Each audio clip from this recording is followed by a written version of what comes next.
आजकल हमारा मन थोड़ा सा एक बात से और व्यथित है। वैसे तो मैं विवाद में कभी बोलता ही नहीं, कितनी सारी चीजें हुई। अब लोग ये भी कहेंगे क्यों नहीं बोलते, आपको बोलना चाहिए। पर हमें एक बात पता है कि विवाद में पढ़ने से वो हल नहीं होने वाली है, इसलिए हम ज्यादा पढ़ते ही नहीं उसमें। पर अभी हमारे पीछे कई लोगों ने फोन भी किया, कई लोग बोले महाराज जी आपको बोलना चाहिए, बोलिए बोलिए।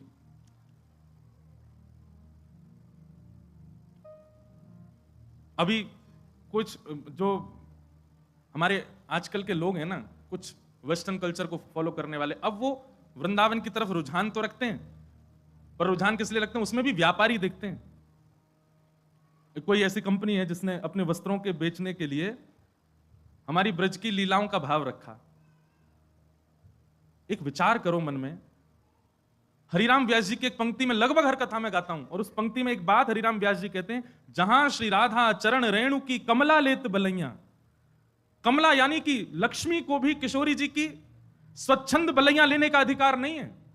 किशोरी जी भी जब उठ करके चली जाती हैं तो उनके अंकित चरण रज की बलैया लेती है लक्ष्मी। उन किशोरी जी को आप किस रूप में दिखा रहे हो? और ये फिल्म वाले लोग ये पहली बार नहीं, हमेशा ही करते हैं। राधा रानी के नाम पर कुछ भी बोलते हैं, ठाकुर जी के नाम पर कुछ भी कहते हैं। पाप नहीं, ये महापाप की श्रेणी में आता है। असंख्य गौ हत्या का पाप लगेगा इन सब कार्यों को करने से, असंख्य ब्रह्म हत्या का पाप लगेगा ठाकुर जी की लीलाओं को छेड़ने से।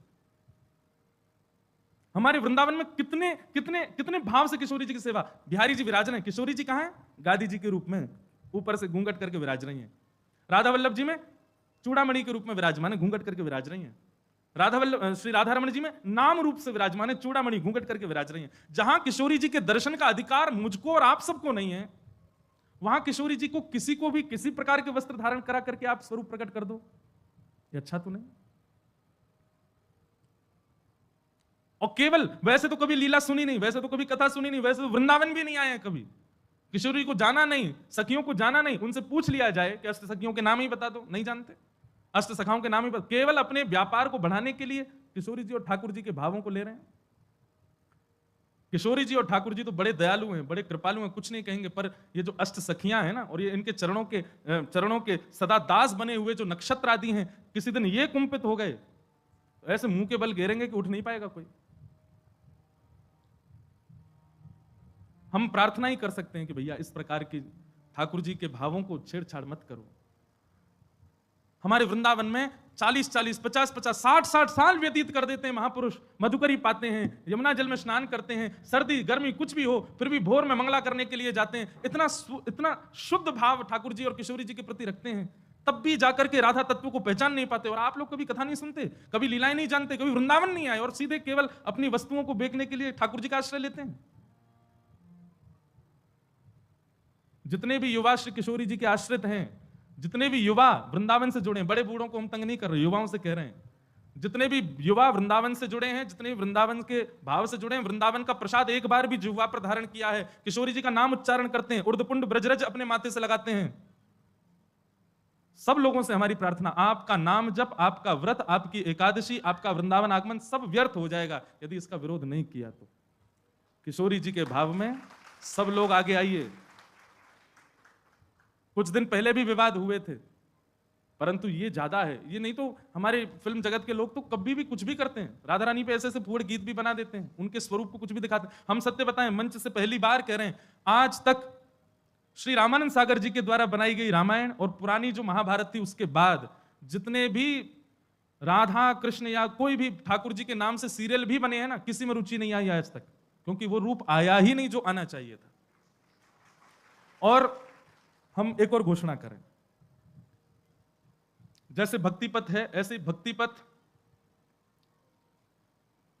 का एक और चैनल बनाया जा रहा है, क्योंकि आजकल के बच्चे जो हैं फोन एडिक्ट बहुत हो गए हैं।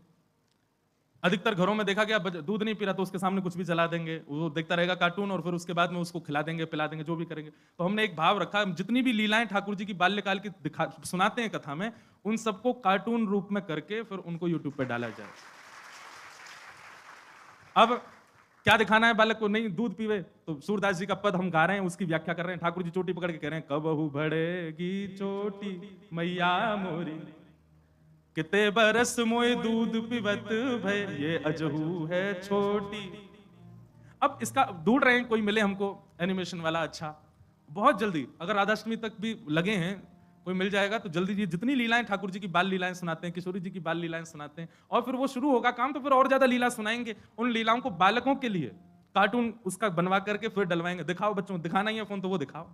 इस भाव से कम भोजन भी करेंगे, रोएंगे भी नहीं, और ठाकुर जी की लीला भी सुनेंगे। तो उनका फोन का जो एडिक्शन है वह भी एक सद्भाव में परिवर्तित होगा। तो हम तो प्रयास कर रहे हैं अपनी तरफ से जितना हो सके। आज इतने युवा बात मानते हैं, एक बार कुछ भी कहते हैं फॉलो करते हैं तुरंत। सब युवाओं से प्रार्थना है, आप सबके पास बल है, आप सभी किसी को सपोर्ट करते हैं तो वो कुछ बनता है, और आप सभी किसी को गिराते हैं तो वो गिर जाता है। कम से कम दुनिया को कुछ भी करने दो, ठाकुर जी की लीला, ठाकुर जी के भाव, ठाकुर जी के स्वरूप को यदि कोई इस प्रकार से दिखावे तो उसके आगे हाथ भी नहीं जोड़ने, उससे प्रार्थना भी नहीं करनी, उससे जिज्ञासा भी नहीं करनी, सीधा उसको नीचे गिर दो, नहीं तो हमारा नाम जब साधन सब व्यर्थ हो जाएगा। इसलिए भैया आप सब युवा जागृत होइए, इस विषय पर थोड़ा ध्यान दीजिए। कुछ दिनों के अंदर अगर ये नहीं समाप्त होता है तो फिर इसके लिए कुछ और नियम कड़े वृंदावन से उठाए जाएंगे, किया जाएगा कुछ ना कुछ, क्योंकि ये स्वीकार तो नहीं किया जाएगा लंबे समय तक। हमारी किशोरी जी का स्वरूप, उनके रूप लावण्य, सखियों को क्या जानते हैं हम लोग? कौन है ललिता जी, कौन है विशाखा जी, कौन है ये सारी सखियां?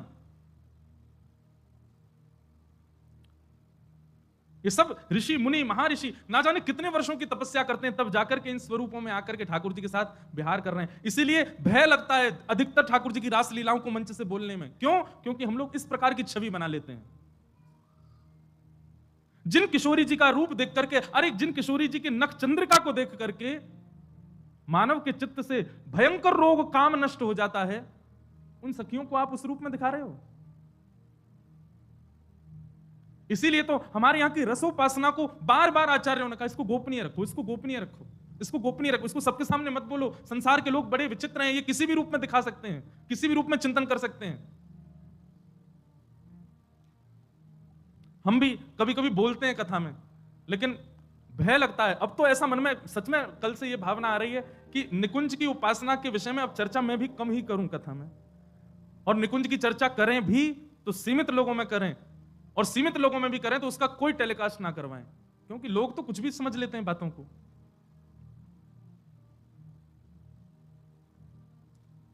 इसलिए भैया जितने भी युवा यहां सुन रहे हैं या लाइव में सुन रहे हैं या कहीं भी सुन रहे हैं, पूर्ण विरोध कीजिए। ये जो भी ब्रांड है या जो भी लोग हैं, जो भी इस प्रकार के ठाकुर जी के रूप पर, नाम रूप लीला और धाम, इन चारों पर यदि कोई भी दुष्प्रचार दुष्प्रभाव करे तो अपने माथे का तिलक मिटा दीजिएगा, अगर आप उसको ना रोक सकें तो।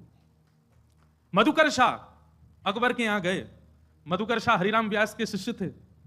मधुकर शाह जी को जब दीक्षा प्रदान की तब से तिलक उर्दपुंड धारण करते थे। कहां के? ओरछा के राजा। जब अकबर के यहां पहुंचे तो अकबर ने मन में विचार किया कि शायद मुझे दिखाने के लिए जबरदस्ती बड़ा बड़ा तिलक लगा के आते हैं। तो अकबर ने जबरदस्ती कहा, भाई कल एक सभा होगी, उसमें दुनिया भर के राजा आएंगे, अगर किसी भी राजा को सांप्रदायिक रूप में मैंने देखा तो मैं अपनी तलवार से उसका सर धर अलग कर दूंगा। तो कितने सारे वहां गए थे, कोई टीका ही लगाते थे, कोई त्रिपुंड ही लगाते थे, कोई कुछ ना कोई। राजाओं को, आप पुराने राजाओं का किसी का भी माथा सूना नहीं देखेंगे, या आजकल के मानव माथे सूने से रहते हैं। नहीं तो माथा सूना रखना भी शास्त्रों में निषेध बताया गया है। जिसका माथा सूना हो, सुन लो, उसको यदि कोई भजनानंदी व्यक्ति देख ले तो उसका भजन कम हो जाएगा। इसलिए माथा सूना, जिसका माथा सूना है उसके ऊपर तो क्या ही प्रभाव होता होगा, कुछ नहीं तो एक बिंदी रखनी चाहिए। तो प्राचीन काल के राजा सब लगाते थे, केवल मुगल राजा जो थे ये तिलक नहीं धारण करते थे। तो कह दिया कि महाराज अगर कल किसी का सांप्रदायिक तिलक या जातिवाद या फिर किसी प्रकार के धर्म का स्वरूप मैंने माथे पर देगा तो मैं सर धर से अलग करवा दूंगा। डर के मारे कई राजाओं ने अपना तिलक उतार दिया। दूसरे दिन सभा में बिल्कुल महाराज साफ माथे से आए, लेकिन मधुकर शाह और दिन से भी भारी और मोटा तिलक लगा के आए। जैसे ही आए तो राजा ने भी स्पष्ट मधुकर शाह को नहीं कहा, बोले मुझे कुछ लोग दिख रहे हैं तिलक धारण करके आए हैं, मैं तलवार निकाल करके उनका सर धर से अलग कर दूंगा, उससे पहले समय दे रहा हूं, जाकर के जल से अपना माथा धो के आओ। मधुकर शाह ने भी अपनी तलवार निकाली, बोले कि जब तक तिलक मस्तक पर है तब तक तो तेरी तलवार मेरा गर्दन छू नहीं सकती, तिलक मिटने के बाद तेरी तलवार जरूर मेरे गले तक आ जाएगी। तो राजा भूल जाना कि तुम मेरा गला सर धर से अलग कर दोगे। तिलक जब तक है, मेरे गुरु के पाद चिन्ह जब तक मेरे माथे पर विराज रहे हैं, युगल सरकार के चिन्ह जब तक माथे पर विराज रहे हैं, तब तक तेरी तलवार नहीं छू सकती। और तुम चाहे सभा से बेदखल कर दो, हम तिलक नहीं उतारेंगे। पूरी सभा में मधुकर शाह तिलक में ही बैठे रहे, राजा की हिम्मत नहीं हुई कि उनको ऊपर प्रहार कर सके। तो तिलक है, नाम है, लीला है, रूप है। कई लोग रूप धारण करते हैं केवल वृंदावन में, बाहर जाते ही फिर जीन्स फटी जीन्स में आ जाते हैं, बाहर जाते ही फिर बदल जाते हैं। क्यों? ये तो वृंदावन के लिए बस हमारा, काय को? ठीक है, ऑफिस के कॉलेज के लिए इतनी तो मैं भी ज्यादा पीछे नहीं पड़ूं, पर अपने रूप स्वरूप को वैष्णव एक बार यदि बनाया तो नित्य वैष्णव भाव में ही रखो। ये कोई फैशन नहीं है कि आप कभी भी धारण करो कभी भी उतार दो, नित्य रहो ऐसे ही। अरे ज्यादा अच्छा अच्छा पहनने का शौक, इसमें ही पहनो, लेकिन रहो ऐसे ही। इसलिए भैया इन कुछ बातों पर ध्यान रखो और इसका पूर्ण विरोध करो। कुछ दिन में अगर ये चीज समाप्त नहीं हो तो फिर हम कुछ और बताएंगे क्या करना है।